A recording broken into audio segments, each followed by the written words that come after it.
आप लोगों को एक सोहर गीत सुनाने जा रही हूँ करवा चौथ के उपलक्ष्य में।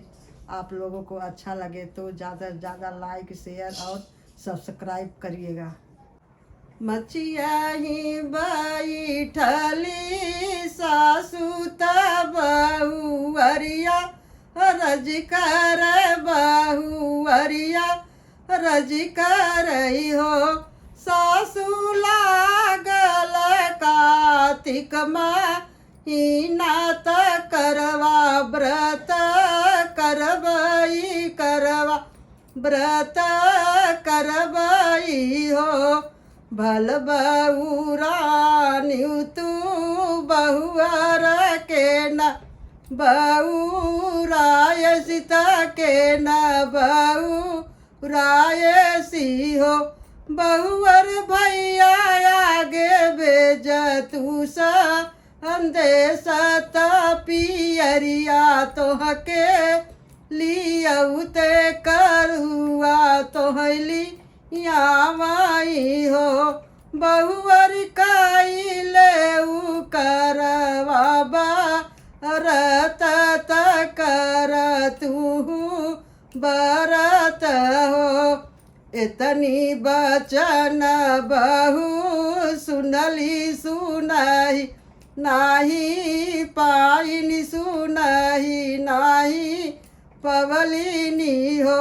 बहिनी उठाली चुनरिया फहराई आंगनवा में ठाड़ी भाई आंगनवा में ठाड़ी भाई हो।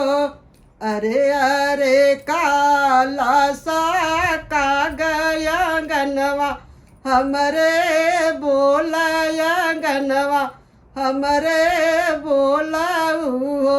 कागा चला जाता भैया के देश संदेश देई अवत संदेश देई अवत हो।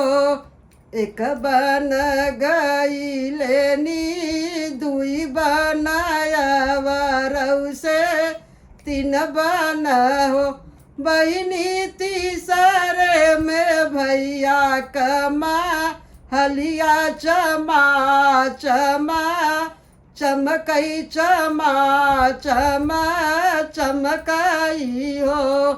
भीतर बाट की बहरे संदेशा मोरा सुनिल संदेशा मोरा सुनिलेता हो। ओ भैया तो हर बहनी मांगली चू नरिया तयावरऊ करवाता करवा व्रत रही है त करवा व्रत रही है हो। इतनी बचन सुने भैया तदीर से मूसा काई तदीर से मूसा काई हो।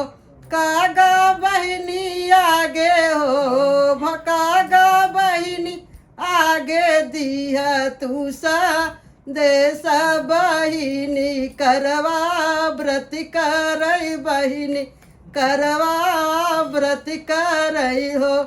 चला गईले भैया जे हाट तयव रऊ बाजारे तयव रऊ बाजारे हो। भैया ले लिहले सोने का अरवा त चानी कचा लनिया त चानी कचा लनिया हो। ओ सखिया ले सिर कसे नूरवा त हाथे कका गनवा त हाथे कका गनवा हो।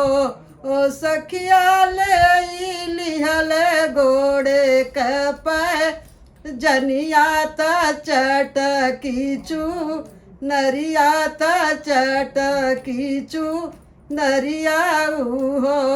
सजवाई घोड़ा तई पियर की ये आधी की रतिया आयनी आधी की रतिया आयनी हो ओ बहिनी भोरे भोरे बहिनी जगावई पियरिया बहिनी ले तू त करवा बहिनी लेती हो ओ भैया भोरे भोरे बहिनी जगावई पियरिया बहिनी लेती त करवा बहिनी लेती हो अमवा की जैसन भैया बहुरत दुबिया जैसन फैलत दूब जैसन फैलाऊ हो भैया जुग